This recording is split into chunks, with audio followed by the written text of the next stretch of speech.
All right, here we go again with me ranting about something random. Video game patents are bad, but the first goal is to explain badly the difference between patent and copyright. Patents usually apply to inventions, which is, basically, you put these parts in the right order and bam, you get the invention. And copyright usually applies to an artistic creation or a brand name or the brand's logo. And IP is basically the collection of the copyrights that make up your favorite worlds in all of storytelling.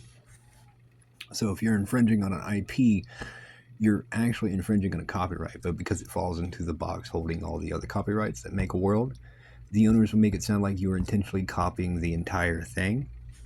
Because, stealing a blade of grass out of a yard isn't that bad. But stealing the entire yard, that is. But I think that's good enough for a starter lesson, I think. But let's go back to 1995, right? You just bought a new PlayStation 1 game, you pop it in, start the game, and wait minutes each time the game loads into a new area.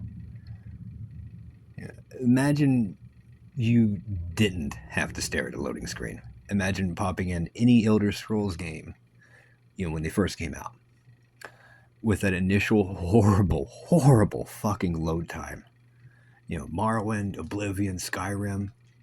I could swear, like, Morrowind on the original Xbox, I swear to God, that thing took like 5 to like 8 minutes to load that first time from like the main menu.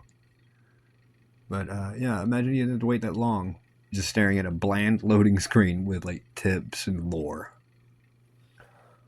In 1983, someone did do exactly that. And then I think it was used again on another device from around that era. But in 1995, when video games were having their resurgence, Namco did it once and patented it. I never talked about the patent specifically that Namco did. And what it was is like some game in 1995, Namco patented using mini games in a loading screen.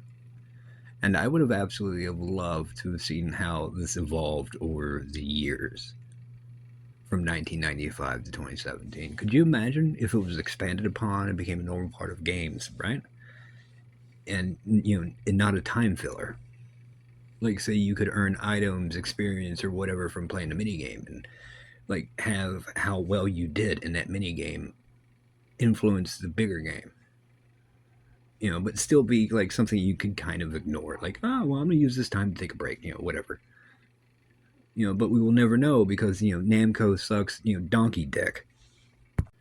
No one else could use it until 2017 when it expired and the obnoxious loading times really didn't exist anymore. Now, I'm going to go in like two different directions with this. The first one's real simple, is that Japanese game companies are the absolute worst when it comes to patenting game mechanics. I think anytime a developer comes up with something new at a big game company in Japan, like they instantly file a patent.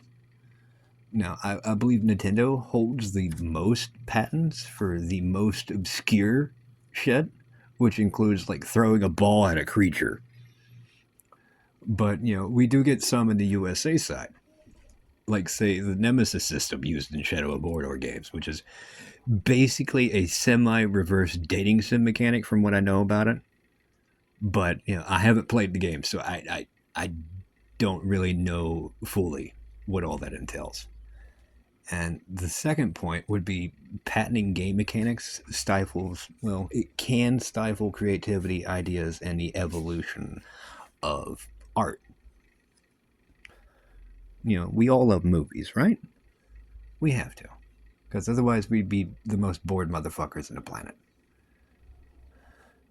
What if the first filmmaker patented the basic use of a camera? Or the guy that came up with the 45-degree tilt or the Dutch angle that that's prevalent in like horror movies and like anytime like the filmmaker wants to make you feel uneasy, or someone patented the use of music to enhance a scene. And remember, movies started out silent, right? Imagine someone patented voice use. Now apply it to the many techniques used in filmmaking to the various jobs that are involved in filmmaking. And imagine what a film would look like if from the early 1900s that every time a person found a new way to do a thing in film, they patented it. What would a film look like today? Well, there wouldn't be any. It would die out because no one would be willing to rent the use of those patents. And it's the same with music. Imagine someone patented the act of strumming a guitar or the use of any instrument, right? Or someone patented the musical notes themselves that each musical instrument can make. Or painting, putting paint on a stick and using that stick to apply paint to something else. Or someone patented colors. What I'm trying to get at is that patents in art is basically incest of an idea. It doesn't expand, it doesn't grow, or get outside influence to keep it from looking like a royal family from way back in the day.